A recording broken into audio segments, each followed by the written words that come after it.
you very much, devotees. So we shall be discussing from Srimad Bhagavatam, 10th canto as we will begin. 10th canto, 4th chapter, text number 26 onwards. Om Ajnanatimirandasya Gyananjanachalakaya Chakshurunmritam Yena Tasmai Shri Gurave Namah Vanchakalpatarubhyascha Kripa Sindhubhya Eva Cha Patitanam Pavanebhyo Vaishnavebhyo Namo Namah Shri Krishna Chaitanya Prabhu Nityananda Shri Advaita Gadadhar Shrivasadi Gaura Bhakta Vrinda Hare Krishna Krishna Krishna Hare Hare Hare Rama Rama Rama Hare Hare. Hare Krishna. So first of all, I would like to beg apology that last week I used the word stagnant for the Leela of the Lord, which is actually not an appropriate word. So Lord's Leela never becomes stagnant. It is always flowing like a river or like the unlimited waves of the ocean, never stopping. So we had paused. Pause is the appropriate word. So we had paused last time. We paused the Leela somewhere where Kamsa is begging forgiveness from Vasudeva and Devaki in the dungeon after he heard the words of Maya Devi, Yoga Maya. He begged forgiveness from Vasudeva and Devaki, genuinely speaking the apological words and speaking some good philosophy. And seeing his repentance, the Vasudeva and Devaki, they are pacified. So now, that is where we had left. So let's continue. Let's enter into the Leela of the Lord and witness today what is going on after Vasudeva and Devaki were pacified by Kamsa. Text 26 says, Evametan mahabhagam yatha vadasi dehinam ajnana prabhava hi swapariti vida yatha. So Vasudeva starts speaking to Kamsa in a very pleasing way. He's speaking.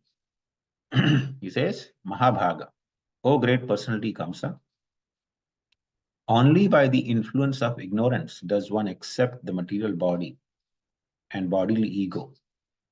What you have said about this philosophy is correct. Persons in the bodily concept of life, lacking self-realization, differentiate in terms of this is mine and this belongs to another. So now, since Vasudeva and Devaki, they heard the words of Kamsa, who was talking in terms of body and soul, and the false identification with the body. Vasudeva was actually confirming here. He says, Evam etan yatha vadasi dehina. O Kamsa, whatever this philosophy you spoke about dehina, about the living entity who occupies the body. Deha means body and dehi means one who occupies the body. So about the dehinam, etan, whatever you spoke, in the previous verse mentioned, he says, evam, that is right. That is correct. Dehinam ajnana prabhava aham dhi swapareti vidayatha. Aham dhi means this is mine. Dhi means consciousness and aham means I. So a person who's conscious of this is me, this body is actually me, and swapara, this belongs to somebody else. So this duality is actually the integral part of this material existence. Everyone in this world is actually subjugated by this duality. And this duality is the basis of all the vices. all the problems begin from this duality, as Bhagavatam also confirms. Bhayam dutiya abhiniveshatsya. The fear, which is actually one of the also integral part of this material world, begins with dutiya, duality. This duality of this is me, this is other, this is mine, that belongs to other. So this duality is actually the basis of fear. So Vasudeva is actually confirming the words of Kamsa. This is also actually a way of, it's a technique of pacifying, or, Kamsa is already pacified, but trying to gain the trust of Kamsa. Now, speaking that, yes, what you said is actually correct. Now, Vasudeva could have told him, you rascal, you spoke so much philosophy, but that's what you did. You didn't follow that philosophy. You were in so much bodily concept love. You heard about you're going to die, and you immediately wanted to kill the Devaki, and then you wanted to kill the Devaki's children. So what kind of philosophy you're talking? No. Vasudeva knew that Kamsa is a very powerful person. We refers him here Mahabhaga. Mahabhaga, generally, Bhaga means fortunate, but Kamsa is not really fortunate. So here Mahabhaga means a great person. He was definitely a great personality, very powerful personality. He's not fortunate. A person who engages in sinful and heinous activities cannot be fortunate from any point of view. So, but he's certainly a great person, he's a powerful person. So Vasudeva is speaking in terms of assuring. It's not that he's just becoming a yes man to Kamsa. He is appreciating the philosophy that Kamsa spoke is actually correct. It's a different thing that Kamsa did not follow that philosophy. He completely contradicted that philosophy in his behavior. But philosophy that he spoke is actually correct. So that is what Vasudeva is appreciating. In text 27, Vasudeva further speaks. Shoka harsha bhaya dvesha lobha moha madanvita mitho ghnantam na pashyanti bhaver bhavam prithak drisha. Persons with vision of differentiations are imbued with the material qualities of lamentation, jubilation, fear, envy, greed, illusion, and madness. They are influenced by the immediate cause, which they are busy counteracting, because they have no knowledge of remote, supreme cause, the personality of Godhead. So, mitho ghanantam, people are engaged in killing each other. Killing each other, why? Na pashyanti bhaver, because they do not see the remote cause. Now, say for example, sometime in this world it happens. If somebody got killed, say for example, somebody was swallowed by a python, or somebody was killed, attacked by a tiger and killed. Okay. So, especially if the human being gets swallowed by a crocodile, for example, it disturbs very much. Somebody actually happens to see that some human being was swallowed by a crocodile. It disturbs the consciousness very much. Or if you see that some human being is being attacked by some animal, so human beings immediately feel disturbed.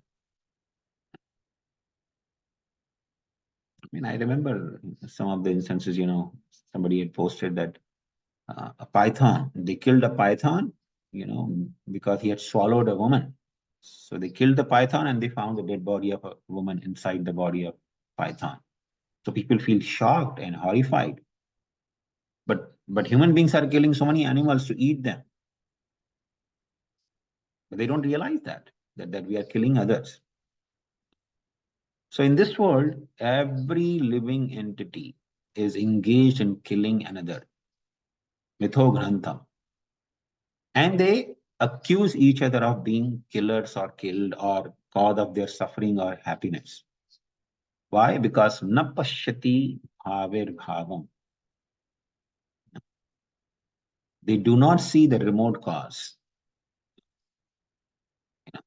Pratak drisha. They see, uh, you know, that the things are not connected with the Supreme. They see that things are different from the Supreme. Pratak drisha. Drisha means the vision, and pratak means separate.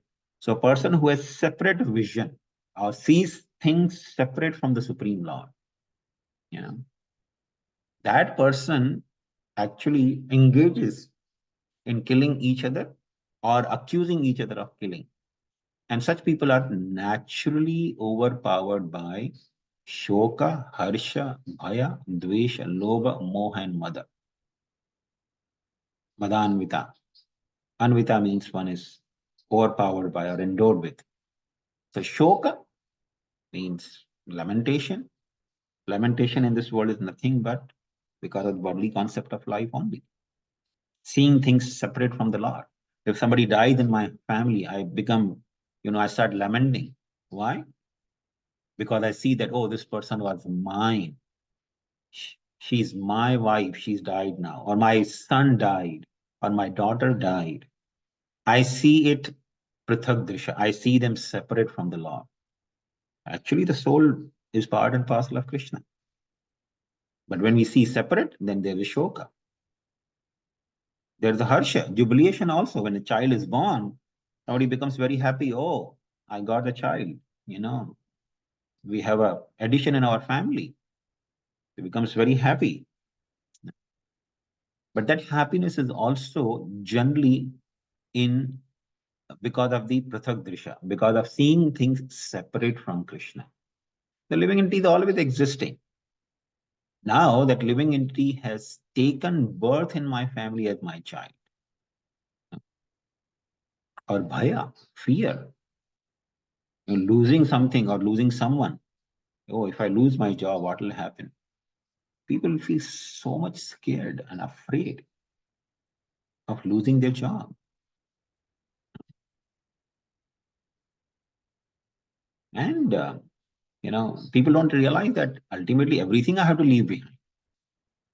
So, what is the cause of fear? Everything that I possess today was possessed by somebody else yesterday. Yesterday means not necessarily literally yesterday, but it could be many years ago. If I possess this home, for example, all the ingredients used in this home, maybe if I purchase a new home, but the ingredients were already existing in some other form. Somebody else was possessing those ingredients. This light was possessed by some company which had manufactured it. The closets that I have were owned by some other company who had manufactured it. And before the wood in the closets became the property of that company was actually in the body of some tree. It was possessed by some tree. And before that wood manifested, that wood was actually in the form of earth, in the earth. That was taken by the living entity in the form of a tree, extracted in the form of water and different ingredients and formed in the form of wood. So everything that we possess now is actually always existing here and possessed by somebody else. That somebody else is actually the Supreme Lord. Everything in this world is actually possessed by the Supreme Lord. It's property of the Supreme Lord. Bhoktaram Yakatapasam, Sarva Loka Maheshwaram. Krishna is actually the real Maheshwara. And similarly, Dvesha, we develop animosity also because of the separate vision. That Dvesha or envying someone, oh, somebody else is doing better than me. For example, I have only, a home which is 500,000 worth. Oh, this person has 5 million worth home. You feel envy. But you don't realize that whether I possess a 500,000 worth home or somebody else possesses 5 million worth home, we are not the owners. We are there only for temporary period. I may live in a 500,000 worth home for, 20, 30 or 40 years and then die. Somebody may similarly live in a 5 million worth home and will die. And tomorrow, the person living in 5 million home may be born in a poor family, pauper family, and I may be born in a multi-millionaire family. Those situations are all temporary. But feeling envious, seeing somebody else doing better, is actually because of not having that vision. Na pashyati, not seeing the reality. And similarly, people, overpowered by lobha, moha, or mada is nothing but result of pritagdrisha. Not seeing everything in relationship to the Lord, not seeing the reality, but seeing only superficial manifestations created by Maya.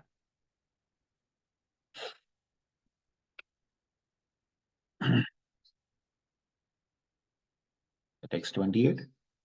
So now, uh, the conversation between Kamsa and Vasudeva Devaki is over. Shukadeva Goswami says, Shri Shuka Uvacha, Kamsa evam prasannabhyam vishuddham pratibhashitah Devaki Vasudevabhyam anugyato vishadgriham. Shukadeva Goswami continued, thus, having been addressed in purity by Devaki and Vasudeva, who were very much appeased, Kamsa felt pleased, and with their permission, he entered his home. Now, just try to understand the whole situation here. The situation is Vasudeva has played a trick of taking the child to Gokul. No? And now, because of the Yogamaya speaking the words to Kamsa that child is born somewhere else, Kamsa is ashamed. Okay. And Kamsa has begged forgiveness. So Vasudeva Devaki have also spoken the words with Vishuddham. Vishuddham Pradibhashitam. They spoke in purity. Or sometimes the word Vishuddham is also, read as Visharadam. Visharadam Pradibhashitam. Visharada means expertly, to gain the trust, because the whole situation is political here. Of course, Kamsa is speaking politically, because he knows he's conscious of his his sinful deeds or his cruel behavior towards Devaki and Vasudeva. And Vasudeva Devaki are conscious of their trick that they have done on Kamsa by protecting Krishna. So, therefore, Vishuddham Pratibhashita. They are speaking in purity, or you can say in diplomacy, to gain the trust of Kamsa. And they are successful. Kamsa evam prasannabhya.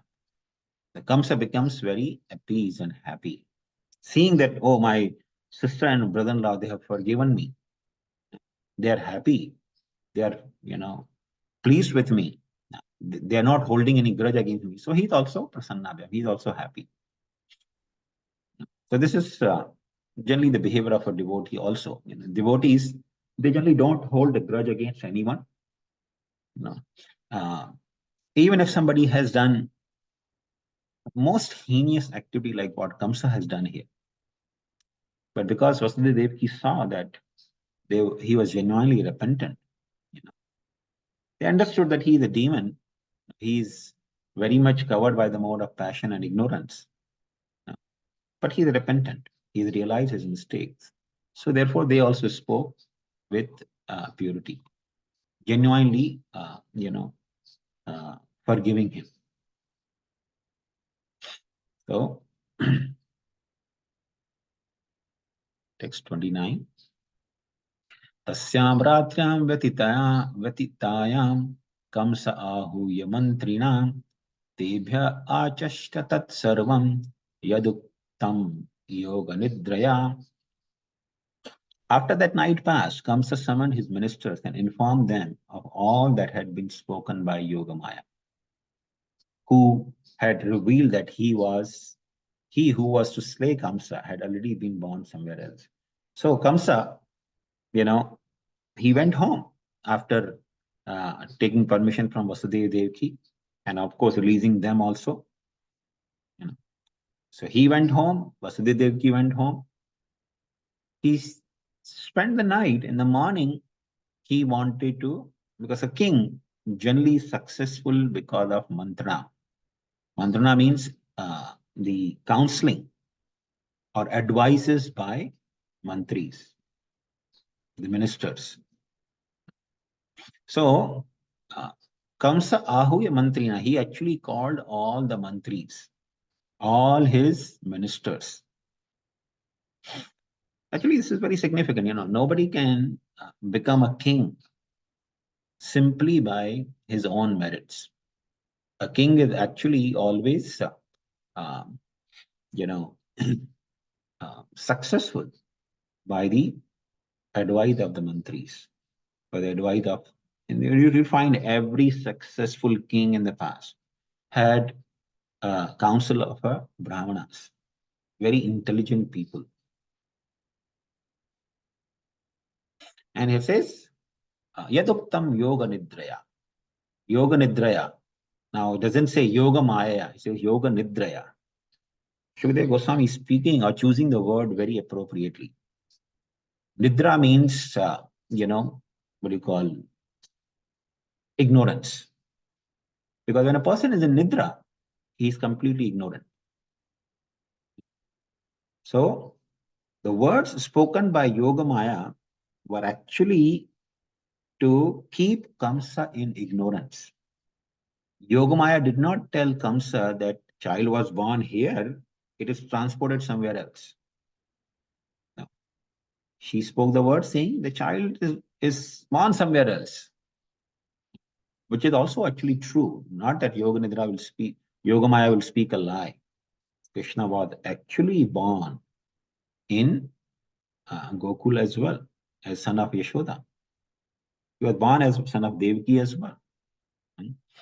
So Yogamaya did not speak a lie, but she concealed the entire truth from Kamsa.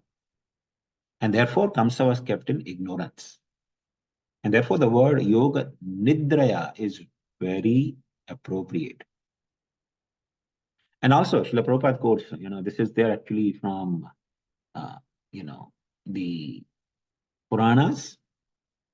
There is a Puran called Devi Puran, which was compiled by one of the worshipper of Mother Devi, Chandika, from the Purana. Of course, he has taken all the reference from different Puranas. He has compiled a book called Devi Purana, which is, can be said as authentic because it's all taken references from the Puranas only. So there is, in the Puranas, there's a prayer by Markandeya Rishi. So this Markandeya Rishi, he glorifies Mother Parvati, Mother Durga, with a beautiful stotra, which is actually sung by the worshippers of Devi. Those who actually worship Devi, they generally chant. If you go to any temple, Hindu temple, and there's a deity of Devi, they generally worship that with those mantras. Ya Devi Sarva Bhuteshu. There's different stanzas there. Ya Devi Sarva Bhuteshu Shuddha Rupena Samsita. Namostasmai, Namastasmai, Namotasmai, Namo Namah. And he says, Ya Devi Sarva Bhuteshu Nidra Rupena Samsita. Namastasmai, Namastasmai, Namastasmai, Namo Namah. So, there is one of the stanza Prabhupada quotes in the purport here saying, Ya Devi Sarva Bhuteshu Nidra Rupena Samsita. Nidra Rupena. So, the glorification is Ya Devi, oh Mahamaya Devi or Durga Devi. Ya Devi Sarva Bhuteshu Nidra Rupena Samsita. You are situated in all living beings as Nidra. Nidra means something that is cause of ignorance or bewilderment or keeping the living entity in ignorance. And actually, not only ignorance, but even the sleep, which overpowers all the living entities. You see, as soon as the evening arrives, every living entity is overpowered by the sleep. Everybody, except the pure devotee of the Lord. Like Arjun is called Gudakesh. That means he is never overpowered by Nidra. He may not sleep days, months, or years altogether, and yet he can be perfectly fine. Ordinary living entities, if they don't sleep for 1 or 2 days or 3 days, they will go mad. They'll go insane. So, Nidra is such an integral part of all the living beings. And that is Maya Devi. She's the one who enters in all living beings as Nidra. Not only Nidra, but she enters as Shuddha also, hunger. She is the one who enters into Shanti. A person experiencing peace is also nothing but Maya only.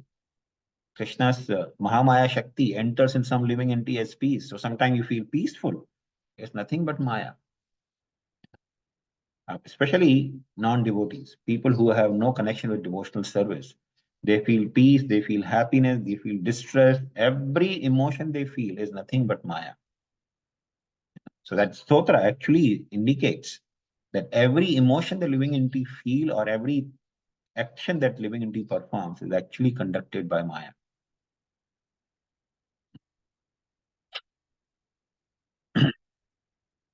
So Yoga Maya kept Kamsa in ignorance. So text 30. Okay, it's only 58. I think we will continue from text 30 onwards next week. Anyone has any questions, please feel free to.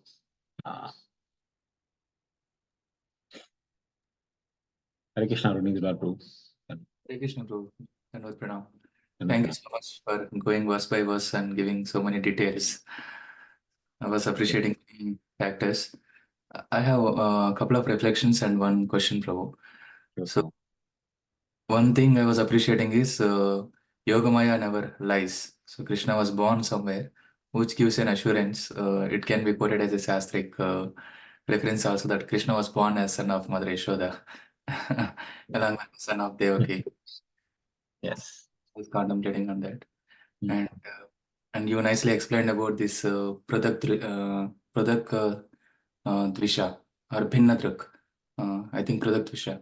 So the same word comes in Kapila's classification of devotees also. So mode of ignorance, passion, and goodness. When a devotee takes up devotion service, this Bhinnadruk has been maintained. These two words are actually used, Bhinnadruk and Pradak Dvisha.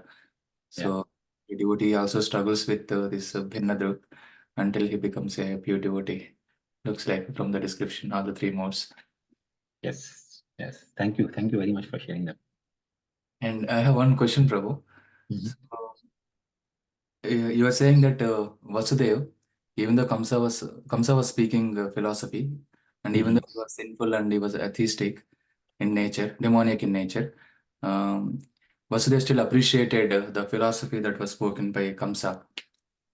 And in other cases, we hear that what is Putam Kadam, Putam Harikatamritam, something, Sarpochista says that one should not accept. Avaishnava Mahapiram Putam Harikatham. Yeah. So one should not accept Krishna Katha from any Avaishnava. So when we hear to some new people or some people who are talking or who are in a different conception of understanding of philosophy, so I mean, there needs to be a fine line, it seems, where to not to accept and where to accept, or one should not completely reject. So how do we draw that line, bro? Very good question, Prabhu. So that word says Putam Hari Kathamritam. One should not drink the Hari Katha. So when you say Putam Hari Kathamritam, one should not drink. Putam is drinking. One should not drink Hari Katha. Drinking Hari Katha means literally relishing. That means you are actually eagerly sitting and hearing from the person, to relish it. Now, that was not the case with Vasudeva. Vasudeva was not relishing, eagerly, now Kamsa is going to give Bhagavatam class, let me sit in here. No, that was not the case. So Kamsa was, speaking some philosophy just to, pacify Vasudeva and Devaki. And Vasudeva Devaki heard those words. Not that Kamsa was sitting and giving Bhagavatam class and Vasudeva Devaki were relishing that. No. So similarly, sometimes, we may come across people in our family or in our friend circle who may speak some philosophy.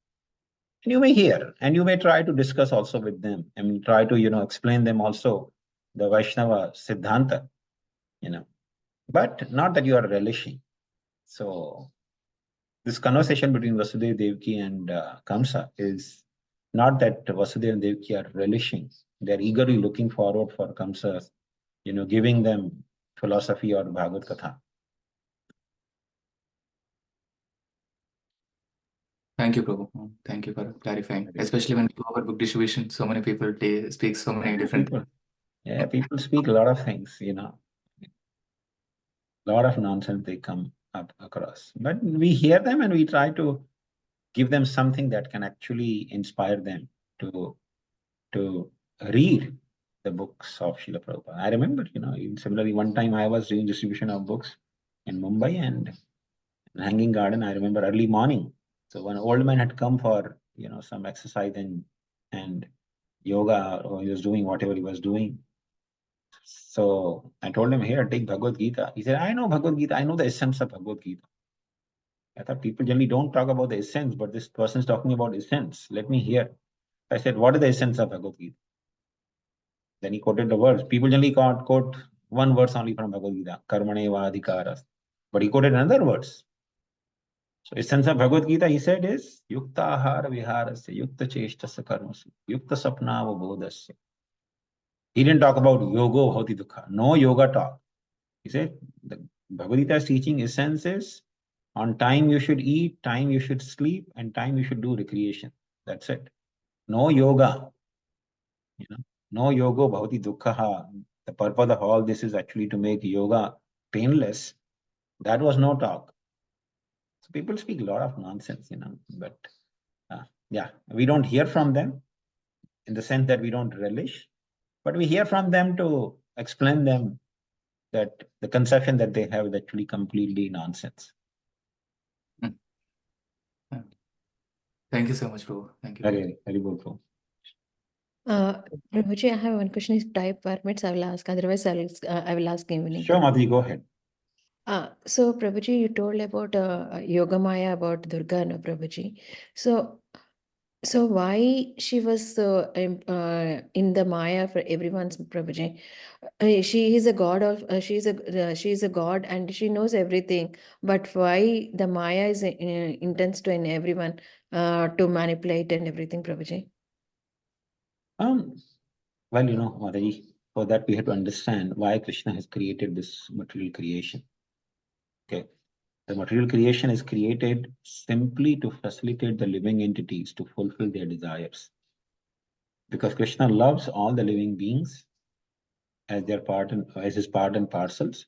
So he simply wants to fulfill all of their desires. Okay. And of course, fulfilling all their desires for relishing rasa. The living entity wants to relish some rasa separate from Krishna. So Krishna has to, because the living entity cannot relish anything rasa outside of Krishna. So Krishna has to actually use tremendous amount of resources and intelligence to create this material existence. So the purpose of this material existence is to actually facilitate living entities relish some rasa separate from Krishna, which is actually, technically speaking, not possible. Living entity being part and parcel of Krishna cannot relish any rasa outside of Krishna. But somebody wants to, living entity want to relish. So then there has to be, first of all, ignorance. That, okay, I am actually relishing rasa. It's not possible, but Krishna still tries to create a facility. Just like, when you go to movie theater, right? You know that everything is going to be depicted on the screen, movie screen in the theater is all bogus. It has no reality in it, right? So first thing, in order to relish that false things that are being depicted on the screen, has to happen is that light has to go off. It has to be pitch dark there, so that you start identifying yourself with the screen. You forget your existence and you identify yourself with the screen, right? So that's what Maya does. So Maya does put all the living entities in complete darkness in order to relish some rasa separate from Krishna, which is not really rasa, but it's illusion that I'm relishing some rasa. So it's like, you're sitting in the movie theater and seeing some nonsense going on the screen, thinking that this is reality. Okay, that's what Maya does. So Maya's job is to help Krishna to satisfy living entities' desires. And therefore, she does cover every living entity. It is not by Krishna's will, it is only by the living entity's desire, that Maya actually covers them. Living entity wants to relish separate from Krishna. So whatever we have our desires, so the Durga Devi she will potence, right, Prabhuji? She will, Yes. According to that. Yes. And it's not that, I desire so many things, but Krishna is not fulfilling my desires. No. Because so many living entities have come to the material world trying to enjoy separately from Krishna. So Krishna has also set up some rules in the material world. Okay, you want to relish some rasa separate from me, then you have to live by certain rules. Okay, and the rule is nothing but laws of karma. So I want to be in the position of Indra, then you have to play by certain rules. I want to become Brahma, then I have to follow certain rules. Then only I can occupy that position and relish that facilities. So because so many living entities are struggling here to be separate from Krishna and still enjoy, the place has to be filled with some rules. Yeah, thank you, Prabhuji. Very good. Thank you, Prabhuji. Hare Krishna. Yeah. Vancha kalpatarubhishcha paditam pavanebhyo vaishnavebhyo anantakoti vaishnavendaki. Thank you, Prabhuji. Hare Krishna. Hare Krishna.